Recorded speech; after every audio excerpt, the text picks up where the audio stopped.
Hey guys, Blue here, and I'm really excited to finally bring you guys our deck profile for our Anubis deck. Or really, what we're kind of officially going with is Anubis themed or Anubis inspired deck. And this is because of all the decks we've ever built, Anubis had the fewest cards with the least to go off of. So, um, Delta and I worked, and essentially instead of almost building a deck around what he had, we took some themes elements what we saw from the movie to build a complete deck. Um, and like, I mean, I'll go through his deck profile, showing you guys first of all his cards he used in the movie, if you didn't already know, and then what we add. And you take the part that we quote added. It really could be its own deck um, by itself. It's almost like we took Anubis' cards, add them to a separate deck based off what we saw from the movie. So we pull out elements like when he has, okay, so spoilers if you haven't seen the movie in the last, 13 years. He has some mummies. He has chasing Yugi and the gang.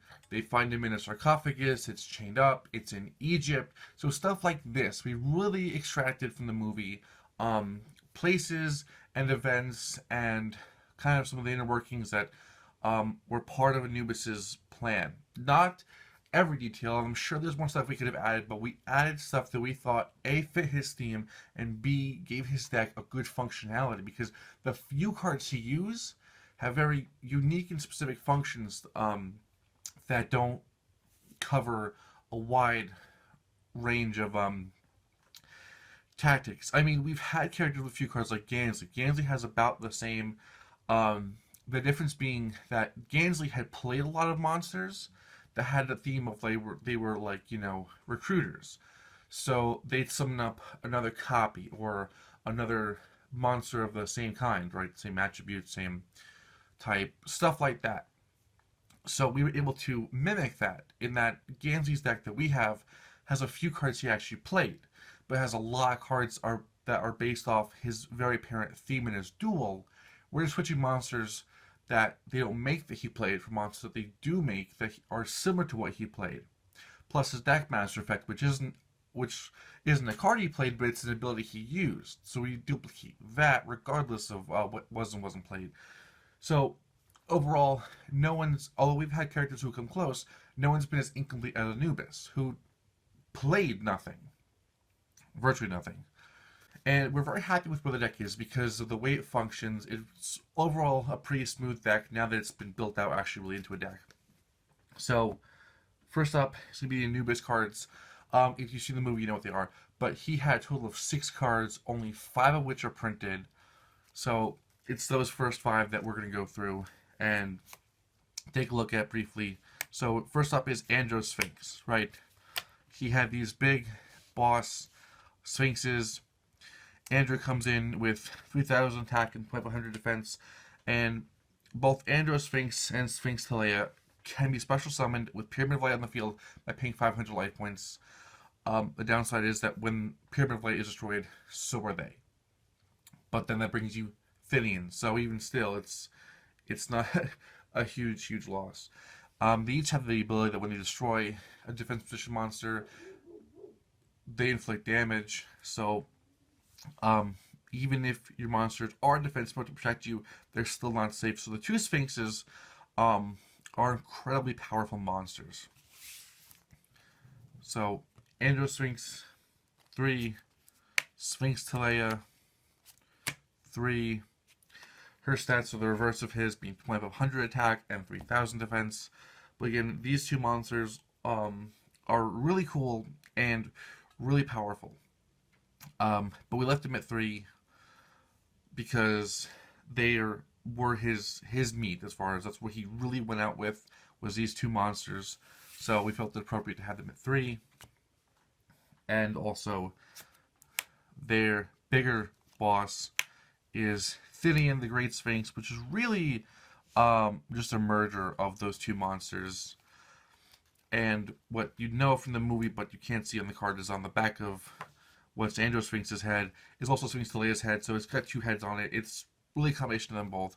3,500 attack. He can only be summoned when Andro Sphinx and Sphinx Telea are destroyed at the exact same time. So, destroying Pyramid of Light can summon him. Also, if they were Mirror Forest, anything like that. Um, in the movie, he had the ability to make his attack 35,000 because, it's a movie. It's going to be amazing and dramatic. Um, our copy, you can pay 500 life points. You can boost his attack by 3,000, putting him at 6,500, which is probably one of the highest attack monsters as far as monsters that can increase their own attack. So, excluding limited removals, megamorphs, anything like that. Monster cards that can boost their own attack, he's definitely up there. And uh, again, being one of his more prominent monsters, also it's trickier to summon. So we have it at 3 because we're not too worried about it. I mean, going by the way the effect is, you could summon multiple upon the destruction of one Angel and one Sphinx, one Angel and one Talea. However, that's a technicality we're choosing to ignore when we play because it just is kind of unfun if you can just drop the Athenian. So we play it as a 1-for-1 type thing. This is one of those cases where, in order to preserve the spirit of the game, we don't go ham. Competitive is different, but when we do our anime duels, we like to play them out as if they are anime duels. So we try to make amazing plays while not playing anything too crazy, especially because he obviously only had one Andro Sphinx, one Sphinx Late, and one Thinians. And that's all of Anubis's actual monsters. Next up is a card he didn't even actually play in the duel. Inferno Tempest. He threw this card and Fallout at Yugi and Kaiba to literally knock all the cards out of their decks. So, yeah. Not something he actually even played. When you take 3,000 more damage, you remove from play every monster in everybody's decks and everything. Just very ridiculous fight that's hard to pull off, but if you do, it kind of renders you and your opponent in a very difficult position because everything you have is banished. Not graveyard, banished. So you have to get it back from there.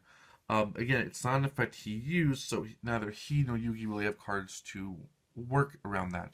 Kaiba actually does, but that's just by coincidence. That wasn't part of anything in the film. And there's 2 instead of 3 because even though we always try to maximize cards that are played by character, this card is truly unhelpful. So, continuing on. His last card, his most signature card, I guess, Pyramid of Light. So,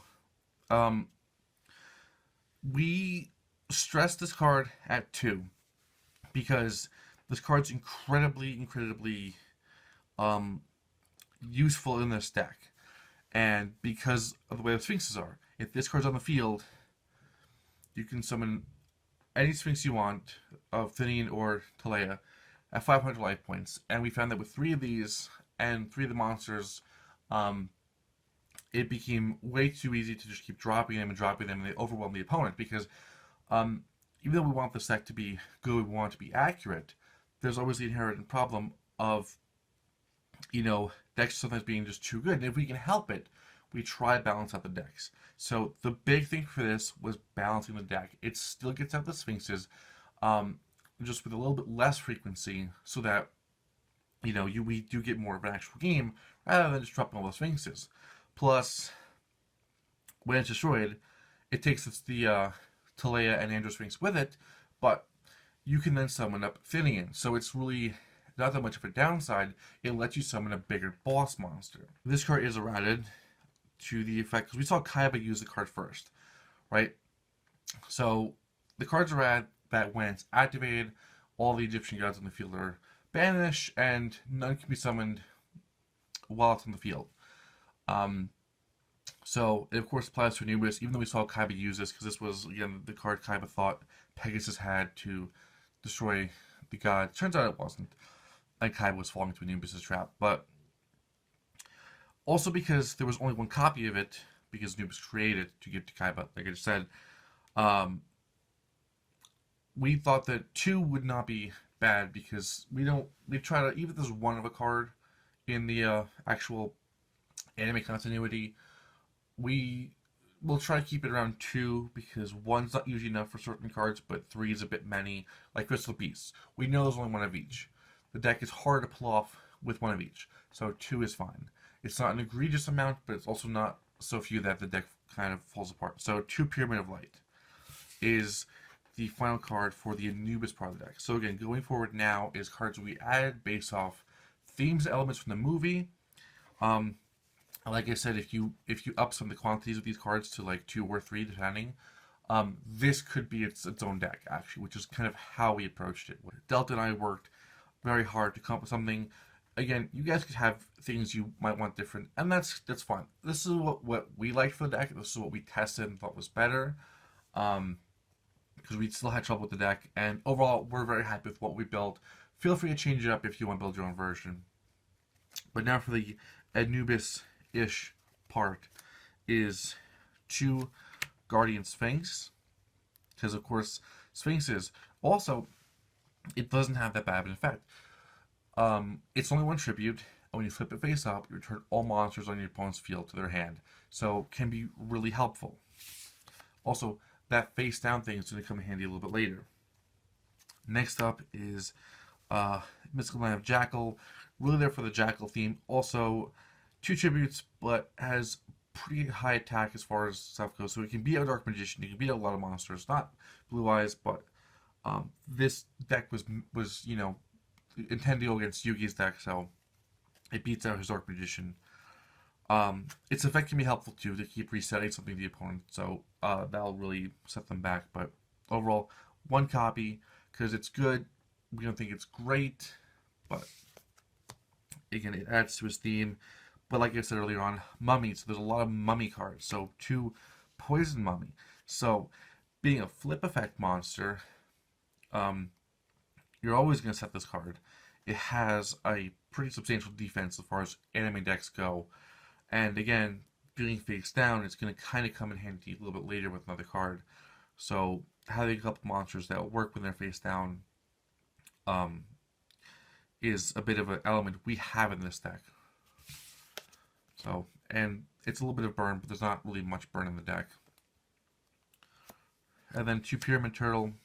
So, obviously Pyramid, but the biggest thing is that it's a recruiter. So when you destroy it, you can bring forth another zombie type monster, and that's helpful because the problem is without the Sphinx monsters, or Anubis Sphinxes, not Guardian Sphinx, he'd have no way to defend himself. So the zombies are in there, so he has an intermediate monster, but it also is the problem because they're not particularly strong, and this card helps him keep kind of monsters on the field, so he has something as, an attack sponge, or also help tribute for Guardian Sphinx or Mystical Land of Jackal.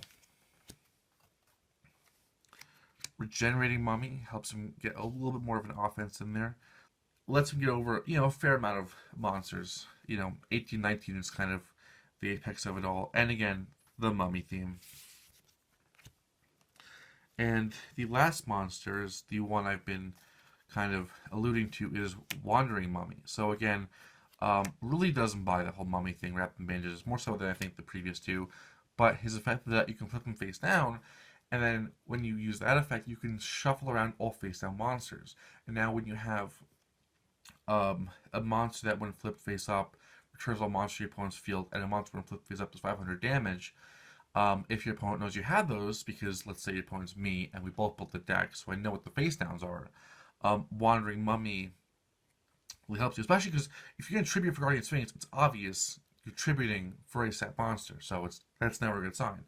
Wandering Mummy now makes your opponent unsure of which monster is the monster they know is a tribute. So it really helps to hide that thing.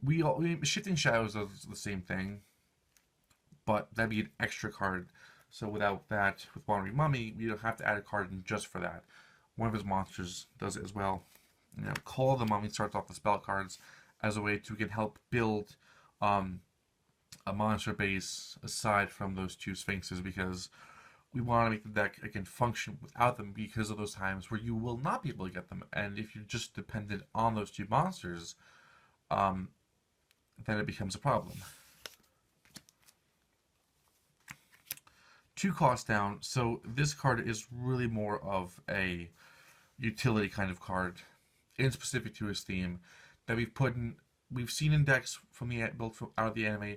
It's been in a deck or two that we used it in that wasn't played by a character to help them, because it's just a utility card and it's very helpful because it allows you to, take a boss monster, summon it easier, which he has. So the Sphinxes can be normal summoned, and then this would let you set Guardian Sphinx with no tributes or Jackal with 1 tribute. So it makes it easier to get those stronger monsters out. Then, of course, a Graceful Charity, a Pot of Greed, as well as a Monster Reborn, these being the more generic utility cards we put into almost any deck because of how frequently, more Pot of Greed than Monster Reborn, how frequently they were used. We put them into characters' decks because they're helpful cards to help make all the decks go a little bit faster, being able to draw a little bit more, being able to get back a monster. And so far, we've never had it feel out of place with anybody just because of, again, how generic they are. Grateful Charity saw less play in the anime, but still saw enough that, Card of Safety is a card we do not really hand out to characters because of how limited its play was. But these three are generics for a lot of decks to help, fill them up a little bit and give them a helping hand. That concludes it for the spells. So now the trap cards are Curse of Anubis, for obvious reasons. Also because it's a good defensive card. It sets every effect monster face up on the field to defense position, and the defenses are 0. Now this deck has no normal monsters, so you can't really work around it unless you play it on your turn before you summon a monster. But it's helpful as a defensive card. So if your opponent's attacking with effect monster, it's down defense mode. If they're attacking your vulnerable effect monster, you can throw that in defense mode. If they have a normal monster, they'll still attack, but now you're protected from damage. So Curse of Anubis is helpful as a defensive card. So is Fiendish Chain, kind of pulled from, the fact that when the archaeologists find the Anubis' sarcophagus, it's chained up, and they're like, why is it chained up? It's like, well, because he's an evil nutjob. So Fiendish Chain, again, only applies to effect monsters, but more so than Curse of Anubis, it will really hinder that one because it now has no effect and it cannot attack as long as the card's on the field. So unlike Curse of Anubis, which is a one-off for the turn, Fiendish Chain will only target one monster, but it will prevent that one monster from really ever being useful again. Next up is Judgment of Anubis. So again, obviously, it says Anubis. So we're like, hey, might as well throw it in there. But also, the thing is that, unlike some cards we had originally that, may have fit his theme, they weren't very helpful. It's a protective card for when your opponent would target your spells or traps. Although if it's Pyramid of Light, you kind of might want that one to go. But still, it's very helpful to protect your spells and traps. Because then it will hit your opponent for life point damage and destroy a monster. So, fits his theme as far as kind of being Anubis, Egypt, but also, while harder to pull off than some other cards, can have devastating effects on your opponent. Again, we've seen this card in Odeon's deck, where Odeon's deck was primarily spells and traps. And the very last card in this deck is one Michizuri. So, it's a card we felt that would kind of, again, help him because he has no really aggressive defensive cards. He just has trap cards that will neutralize his opponent's monster. It will not destroy anything. So he buys himself a turn or two. Michizuri will, of course, destroy a monster, but only one, so his deck isn't constantly destroying monsters, but, that it has a way around perhaps a large boss even the Sphinxes couldn't get around. So we felt that it was useful again. So this is our Anubis theme deck. Again, you can see that you can take those cards we added. Really, that could be its own deck, and that really we put the Anubis, the cards played by Anubis or used by Anubis, actually into that deck. So, you know, we were kind of debating this deck at first whether to build it or not because of how few cards he played, and then we figured, you know what, uh, Delta and I have been doing this for years, and I'm sure we can come up with something that, you know, looks and feels like it could be a Anubis deck, and we're really happy with what we have here. So let us know what you guys think. You know, don't forget to like, comment, subscribe if you haven't already. You know, and check out because we have more cool stuff still to come. And as always, guys, thanks for watching.